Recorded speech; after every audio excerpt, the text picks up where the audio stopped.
Gracias por continuar con nosotros en Foro Global. En tu pantalla estaba la respuesta a la trivia de esta noche. Es momento de hacer un enlace Skype con Max de Haldevang. Él es reportero de geopolítica para Quartz. Se ha especializado en temas de corrupción, el impacto internacional de la administración Trump y Rusia. Ha sido reportero para Reuters desde México y Londres y para The Moscow Times en Rusia, así como para NBC en las Olimpiadas de Río de Janeiro y Sochi. Es egresado de Cambridge y de la Universidad de Columbia. Max, welcome back to Foro Global in the Quartz space every other week. How are you?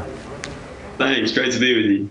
So I was reading your, you published two pieces in the Quartz site. One in which you talk about the decision itself. Trump decided to quit the Iran nuclear deal.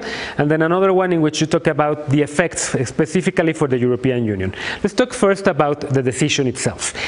There are a few who claim that Donald Trump in the end listened to the hardliners of his administration. There were a few voices who tried to convince him to stay within the nuclear deal, among others Rex Tillerson, who used to be Secretary of State, but in the end the hardliners prevailed. Why do you think that happened, and how is that being read in the US? Yeah, I mean, I think this was always one of Trump's, obviously one of Trump's campaign pushes. You know, he's railed for years about this being a terrible deal. One of the reasons he fired Rex Tillerson is he was saying that Mike Pompeo, the new Secretary of State, is more aligned with him on these matters.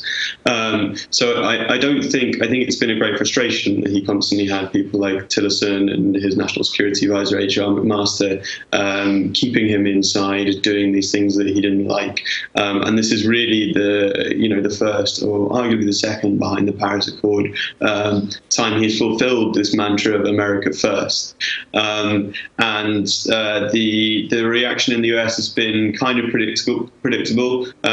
We've seen the Republicans in Congress who absolutely hated how the Obama administration rammed this down their throats. They've been delighted. And on the other side, we've had a rare statement from Obama himself condemning the decision to leave. And that's brought a very aggressive response from Sarah Huckabee Sanders, Trump's spokesperson, who attacked Obama and former secretaries of state for making a bad deal. Sure, and we recently saw the visit of the French President Emmanuel Macron, who directed an address to the U.S. Congress in which he talked about the importance of multilateralism in this global era. He received a standing ovation by the U.S. members of Congress, but now apparently they forgot completely all about the multilateral applauses and issues. Do you think that the U.S., and you mentioned it in your article, do you think that the U.S. is becoming an isolated power? Is it becoming a major force within the new world disorder? Yeah, I mean, clearly this is a very different way of doing international relations to the way America has traditionally worked. Obviously, it's ruled or it's led the world since the Second World War through all these institutions, and now again, this is the second clear sign of them abandoning them. It's not completely abandoning any kind of alliances. Look, this was partly done because of Trump's incredibly close relationships with Saudi Arabia and Israel. However, you have to wonder how much it can achieve on its own. A lot of the Obama administration put their ability to get an agreement like this together down to the fact that they worked in cooperation with every major power. Now you have this kind of unprecedented split between the US and Europe, where, as you say, we had Macron get a standing ovation, a lot of fanfare when he came over here. We had Merkel over here. We had Boris Johnson over here. Trump has sort of enticed them, brought them all over, enjoyed their attention, and yet again he has turned them down. The Europeans are deeply unhappy about this, and having now been through this twice, they're upset. Sure. Many Europeans are actually claiming that, or trying to remind people that this wasn't a deal only between the US and Iran. It was a multilateral deal in which Russia, China, France, Britain, and the UK were also a fundamental part. You have published another piece in Quartz in which you claim that the European Union is one of the major actors affected by this decision. Why is that? Why is Europe so interested in keeping this deal? Well, there are several reasons. I mean, one is that European companies, a number of major European companies have signed deals with Iran. Since the sanctions were lifted, we had Airbus selling a lot. Had a contract for about 100 planes. Renault had a joint cooperation with an Iranian company for, I think, think it's 150,000 cars, and then Shell and Total have, multi-billion-dollar oil deals. So these companies, look, they're not going to go under because they lose business from Iran, but that's a pain for them. The second is that, Europe kind of feels like this is more their issue than America's. We've seen the massive refugee crises that have come from wars in the Middle East. This is on Europe's border, not America's. If the US, let's hope that nothing goes down this line. But if we end up in military confrontation with Iran, like John Bolton, Trump's national security advisor, has constantly called for, it's Europe that's going to feel the outcomes of that.